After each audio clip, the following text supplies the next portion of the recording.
When I was a kid, before we lived in Texas, we lived in a home that had this huge backyard in Georgia that made me feel like the most popular kid in class.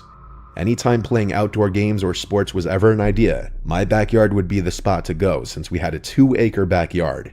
The backyard was surrounded by woods on 3 sides. It also had many trees throughout the yard, a trampoline in one corner, a hot tub, a big detached 3-car garage, and an above-ground pool. For a middle-class area, we really had everything you could want in a backyard. There was enough open grass to play any sports, soccer, baseball, football, anything. We even played hide-and-seek tag, or manhunt as we would call it. One Friday when we were in like 6th grade, my friends and I wanted to have a camp-out sleepover in my backyard. It was Mike, other Mike, who I'll call Michael, and Jason. We all had to get our parents' permissions, of course, but we were like 11 or 12 and it was a Friday. None of our parents had any reason to say no. Plus, my family has lots of camping equipment, including 2 tents that could easily fit 2 of us in each one. After all of us got permission from our parents, we made arrangements for them to get to my house around 5 so we could play sports in the backyard. We had 2 mini soccer nets in the yard that we used to play soccer 2-on-2. We did that for like half an hour. Then we played baseball for another maybe half hour. And after just sitting around for a few minutes regaining our energy, my parents ordered pizza for us, so we ate around 6:30 or 7 if I had to guess.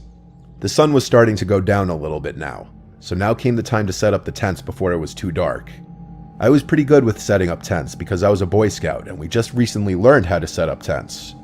My friends kind of helped, but I did most of the work. By the time they were done, it was decently dark out.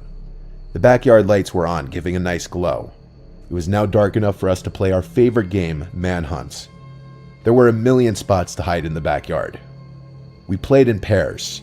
It was Mike and I hiding first, and Michael and Jason would be hunting. Mike and I split up. Our goal was to get back to the home base point, which was the back door to the house. No camping by the door was allowed. The trampoline was in a far corner of the yard before the woods. I crawled under that to hide. When the hunters would start looking, they had to blow a whistle to let the hiders know they were starting. Once I heard the whistle, I stayed under the trampoline waiting it out, watching the 2 of them in the distance looking around. I was waiting for a good moment to creep closer to the back door. I had my sights on the hot tub, which was right next to the house. If I could make it over to hide behind the hot tub, I could straight line beeline it to the back door. So when both Michael and Jason had their backs to me looking in different areas of the backyard, I sprinted towards the hot tub, and just as I got right behind it and ducked down, I heard one of the trash bins on the side of the house almost topple over, and then I noticed the motion detecting light on the side turn on. The hot tub was by that corner of the house, but it wouldn't have triggered that light. I went to peer around the corner to the side yard, and I saw a tall person dressed in dark clothes speed walking away in the direction of the woods before entering the woods. It wasn't my dad. I ran to my friends and called the game off, then went to tell my dad about it. We came out and looked around the woods for a few minutes, and then checked the street for any unusual cars. Nothing and nothing. He said we should sleep inside tonight, which obviously bummed us out. We went inside and just played a game on my PlayStation. I again described to my friends what I saw, just some tall guy walking into the woods on the side of the house after apparently almost knocking over one of our trash bins. We talked about just going back outside and sleeping in the tents since they were already set up anyway. And plus, what were the odds whoever that was still out there hours later? After we finished playing our game, we went back outside quietly to not wake my dad up. It's not like we were hiding the fact that we were going back out there, but we didn't want to advertise it either. We each had a sleeping bag. Mike and I shared a tent, while Michael and Jason shared the other.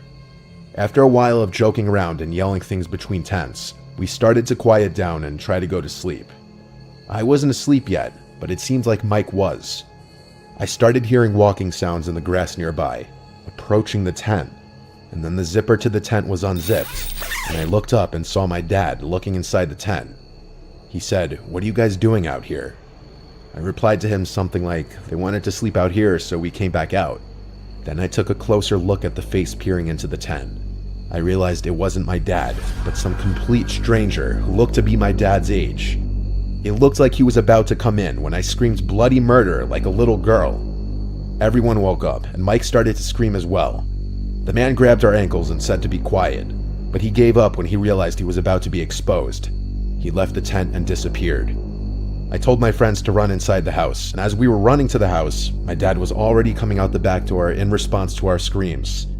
I told him I don't know which way he went, but that the man from before was back. My dad ran around the yard, screaming and taunting the creep to come back if he has any balls. We heard it from inside the living room. My mom called the police, of course, and all that really happened when the police officer showed up was he took my recount of what happened, and I'm sure he made a police report, then left. It was good to have a police report at least, so that the cops would be aware of a creep going around. I'm not sure if that man ever came back to our property or not, or if he ever got in trouble for something similar. Either way, it was pretty traumatizing, and it could have gone much worse.